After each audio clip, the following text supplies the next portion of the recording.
Oke. Assalamualaikum warahmatullahi wabarakatuh. Teman-teman, hari ini kita sudah masuk ke sesi ke-6.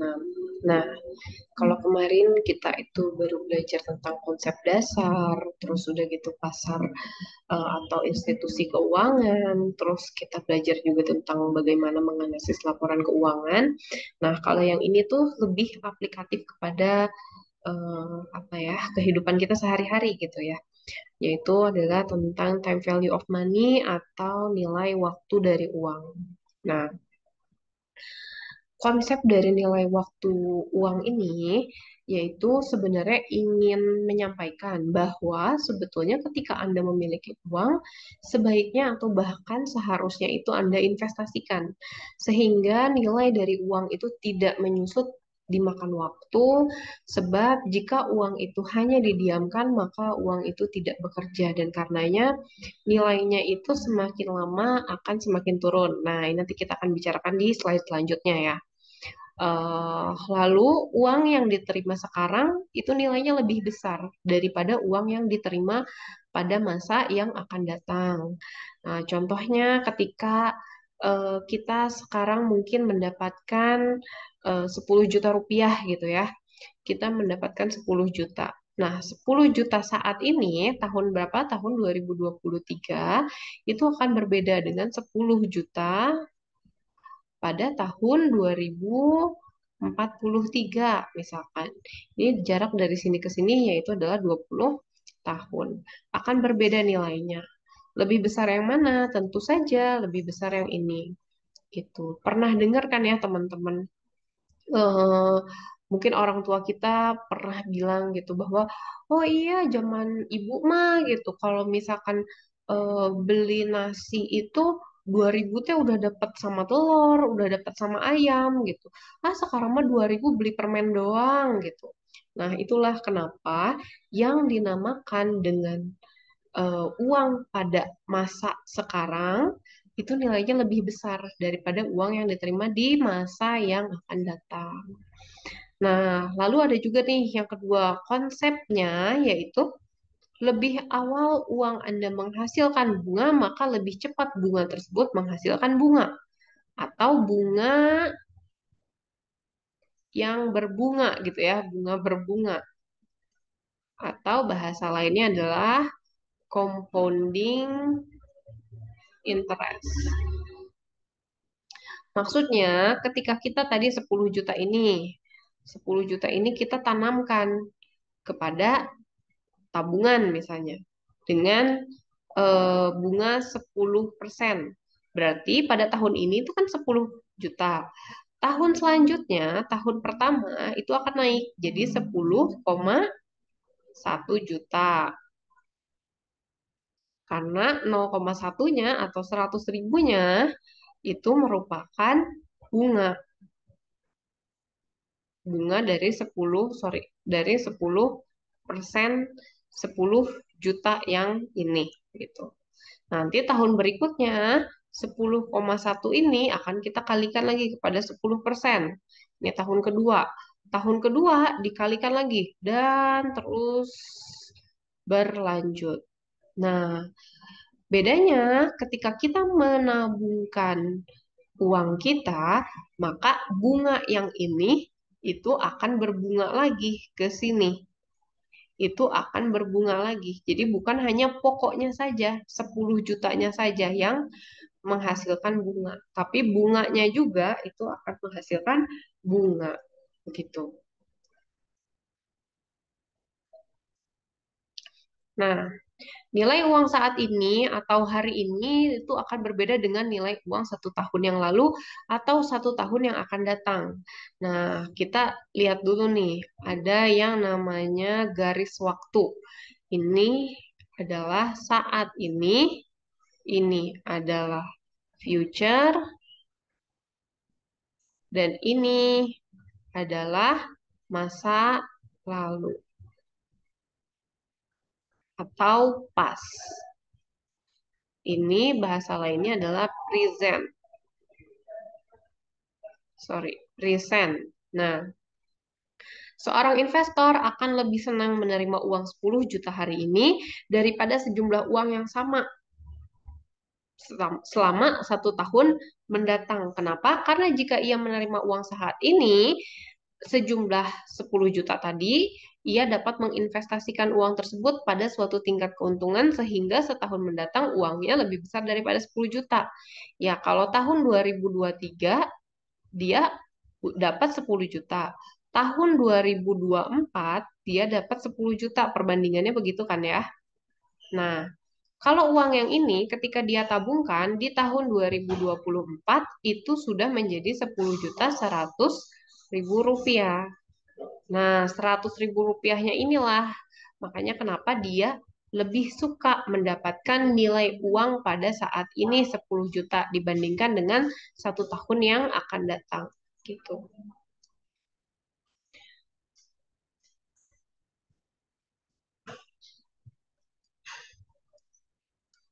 Nah, ini yang disebut dengan time preference atau preferensi dari waktu atau skala waktu. Ini mengartikan bahwa uang saat ini lebih berarti daripada uang yang ada dengan jumlah yang sama pada masa yang akan datang. Kenapa sih bisa hadir pemikiran seperti ini? Ini ada 3 alasannya. Alasan yang pertama yaitu adalah alasan inflasi. Teman-teman pasti di sini tahu lah ya apa itu inflasi. Inflasi itu menurunkan daya beli dari masyarakat atau menurunkan buying power. Nah, dengan adanya inflasi itu akan menurunkan nilai uang tersebut ya. Yang tadinya 10 juta itu sudah bisa membeli motor, mungkin 10 juta pada masa yang akan datang tidak bisa membeli motor, hanya bisa beli sepeda gitu ya. Makanya kenapa inflasi ini menurunkan daya beli dan juga menurunkan nilai dari si uang tersebut.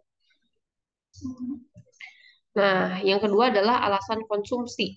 Alasan konsumsi di sini yaitu bahwa dengan uang yang sama, apabila dikonsumsikan saat ini memberikan tingkat kenikmatan yang lebih dibandingkan jika dikonsumsi pada masa yang akan datang. Nah, tadi 10 juta dapat motor, sekarang makan lebih enak gitu ya, udah elektrik. Tapi nanti beberapa tahun yang akan datang ternyata si 10 juta tersebut hanya bisa membeli sepeda. Maka ini terdapat perbedaan tingkat kenikmatan begitu. Lalu yang ketiga itu ada alasan risiko penyimpanan, yaitu adanya risiko yang tidak diketahui di waktu yang akan datang. Maka nilai dari uang tersebut di masa yang akan datang memerlukan jumlah yang cukup besar. Maksudnya bisa saja kan uang si 10 juta ini bisa hilang begitu saja. Pernah dengar kasus Bank Senturi nggak? Bank Senturi nanti mungkin teman-teman bisa lihat ya, walaupun ternyata dia itu sudah menyimpan uangnya pada bank yang terpercaya di Bank Senturi ini, tapi ternyata bank ini terkena likuidasi. Ini dia menyimpan di bank. Coba teman-teman bayangkan kalau dia simpannya hanya di lemari. Mungkin ada juga kan yang kena rayap gitu ya. Atau misalnya simpan di lemari, terus nanti ada yang kecurian gitu ya. Atau resiko-resiko penyimpanan lainnya. Entah itu hilang maupun rusak gitu. Nah, nilai waktu uang yang akan kita pelajari itu ada dua.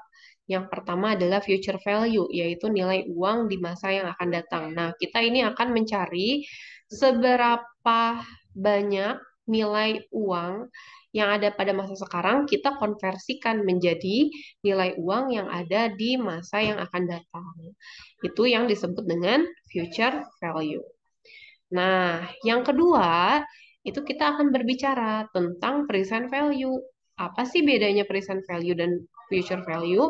Kalau future value, kita akan menghitung nilai di masa mendatang. Jadi nilainya tadi sekarang di tahun 2023 yang akan kita hitung yaitu nilai di 2024. Nah, perbedaannya dengan present value yang kita ketahui itu nilai di 2024. Yang akan kita cari yaitu adalah nilai yang sekarangnya, presentnya, nilai di 2023-nya. Kalau ini yang diketahuinya ini, kalau ini yang diketahuinya yang ini. Begitu. Nah, uang yang ditabung atau diinvestasikan hari ini akan berkembang atau bertambah besar karena telah mengalami penambahan nilai dari bunga yang diterima. Besarnya nilai masa depan uang yang Anda tabung atau investasikan hari ini akan tergantung kepada beberapa hal. Yang pertama yaitu besarnya dana yang diinvestasikan. Otomatis ya, semakin besar dana yang diinvestasikan, itu akan mempengaruhi nilai di masa yang akan datang. Lalu tingkat suku bunga atau return dari investasi Anda itu juga akan mempengaruhi nilai dari masa yang akan datang. Lalu yang terakhir yaitu lamanya dana tersebut akan diinvestasikan. Semakin lama dana tersebut Anda investasikan, maka hasilnya pun akan semakin besar. Nah, ini saya jelaskan kemudian. Future value bunga majemuk atau artinya bunganya itu flat, bukan bunga floating.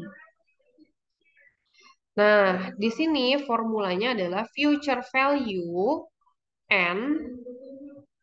N itu adalah nilai pada tahun kesekian sama dengan present value dikalikan 1 plus interest atau tingkat bunganya. Interest itu tingkat bunganya. Lalu pangkatkan N. N itu adalah periode investasinya. Begitu. Ini ya, kita langsung ke contoh. Nah, ini yang tadi saya katakan. Jadi, ketika nilai pada tahun ke-1 itu kan tadinya 1.000 ya, 1.000 rupiah. Kita mempunyai bunga yaitu 10% per tahun. Berarti bunga yang diperoleh pada tahun pertama yaitu adalah 100. Nah, nilai mendatang pada akhir tahunnya yaitu 110. 110 ini akan menjadi nilai awal pada tahun kedua. Dan begitu terus selanjutnya. Nah, yang dikatakan semakin besar nilai yang kita investasikan di awal, akan semakin besar nilai yang akan ada di masa yang mendatang. Itu adalah ini. Otomatis dong, ketika kita di sini menginvestasikannya bukan 1.000 tapi 2.000 gitu ya, akan mempengaruhi nilai akhir di sini kan pasti. Dan juga di sini gitu. Lalu bunganya, kalau bunganya di sini 10%, apa yang terjadi ketika bunganya itu 20%? Otomatis di sini menjadi 1.200. Nah, otomatis lebih besar daripada dengan bunganya 10%. Lalu tadi apa yang terjadi ketika N-nya itu bukan 5 tapi 10? Otomatis si bunga yang ini akan terus berkembang atau bercompounding menjadi lebih besar kembali gitu.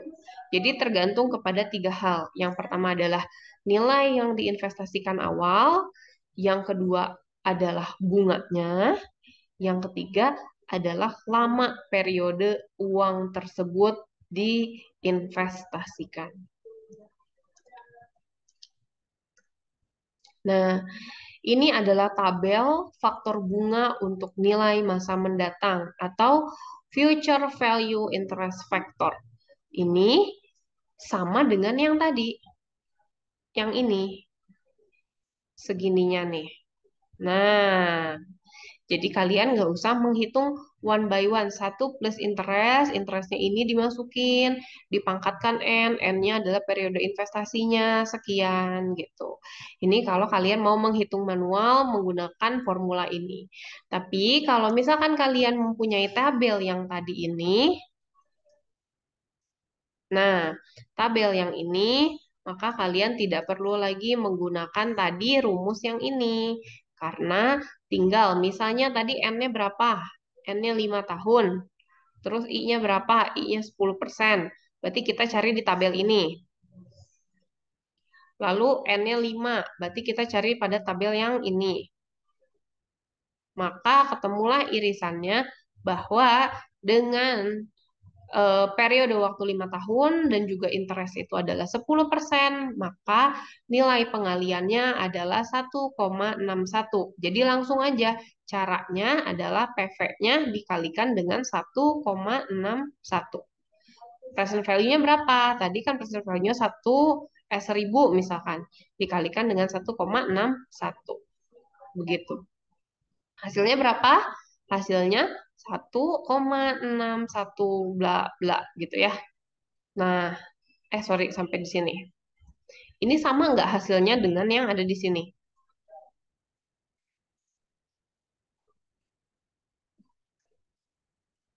Sebentar.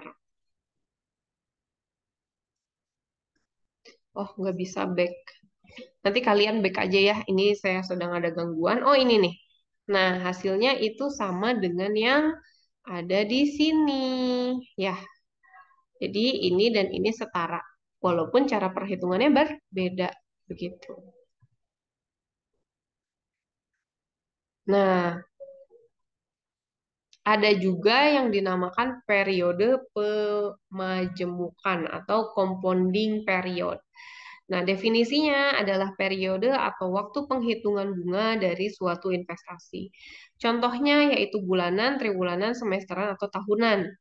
Nah, jadi ketika kita menabung, itu kita perhatikan dulu bunganya apakah akan dibebankan kepada kita atau akan diberikan itu per apa? Per tahunkah, per semesterkah, per triwulankah, atau per bulan? Jadi berapa kali bunga tersebut dibebankan dalam periode 1 tahun gitu. Nah, makin sering atau makin cepat bunga diperhitungkan, maka semakin besar juga bunga yang diperoleh gitu. Otomatis ya ketika kita mendapatkan bunga bulanan, si bunga yang udah kita terima itu bisa kita bungakan lagi atau dikompon lagi tadi ya gitu. Kalau bulanan berarti 1 tahunnya aja kita mendapatkan 12 kali bunga. Walaupun bunga ini sebetulnya misalnya nih 10% per tahun. Bukan berarti 10% kita terima per bulan. Karena di sininya keterangannya adalah per tahun. Berarti tetap per tahun, tapi 12 kali kita terima. Ketika 12 kali kita terima, berarti bunga bulanannya adalah 10% per 12. Gitu. Tapi ketika tadi di bulan Januari tersebut kita sudah mendapatkan bunga ini, katakanlah bunga ini 10 gitu ya. Di bulan Februari bunga ini sudah berbunga. Nanti di bulan Maret bunga yang tadi dihasilkan sini sudah berbunga lagi. Terus menerus berbunga. Maka terjadilah compounding period. Begitu. Nah, ini adalah cara perhitungan future value ketika bunga yang diperhitungkan itu bukan bunga per tahun.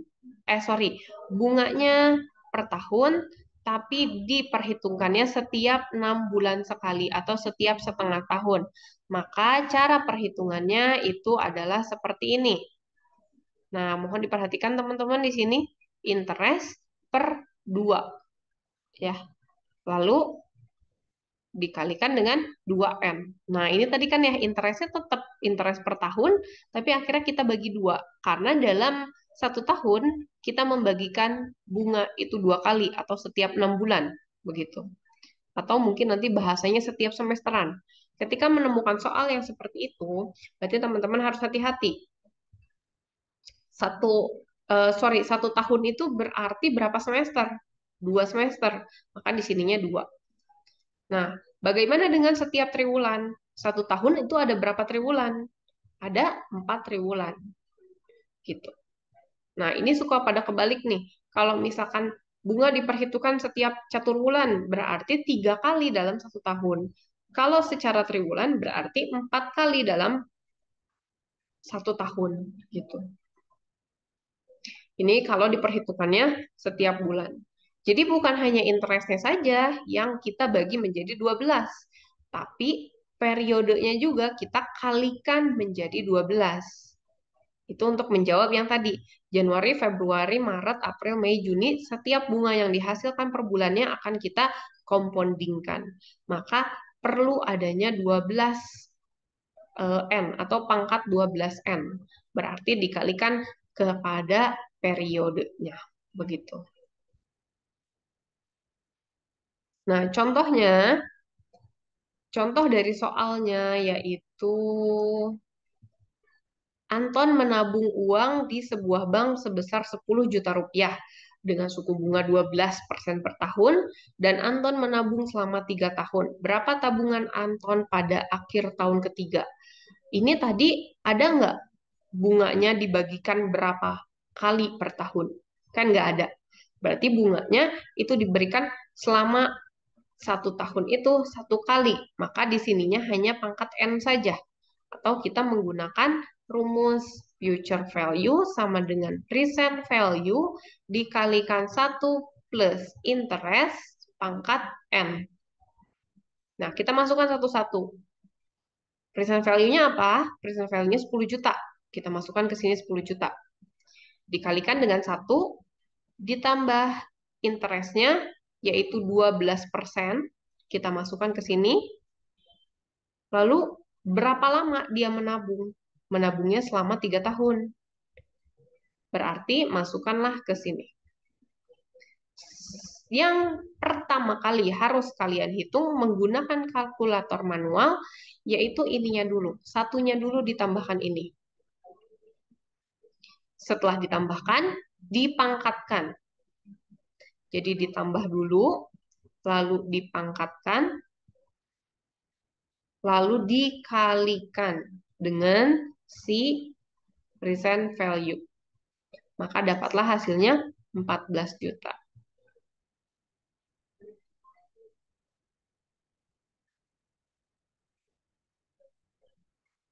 Nah, jadi dari sini kalian sudah dapat mengetahui bahwa ketika kita punya uang 10 juta di tahun 2023, 2023 dengan bunga 12%, tahun 2026 itu bukan 10 juta, tapi menjadi 14 juta. Menarik ya? Makanya kenapa saya selalu ke mahasiswa-mahasiswa saya itu jangan lupa investasi, jangan lupa investasi. Coba kalau kalian tidak investasikan ya 10 jutanya di tahun 2026 tetap menjadi 10 juta atau bahkan sebetulnya menurun. Kenapa bisa menurun? Karena tadi ada faktor inflasi. Begitu.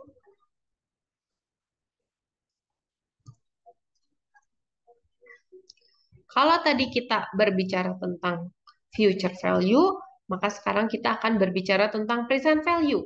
Sebelum itu, kita istirahat dulu sambil kalian berusaha memahami apa itu future value ya. Sampai ketemu lagi di sesi kedua. Dah.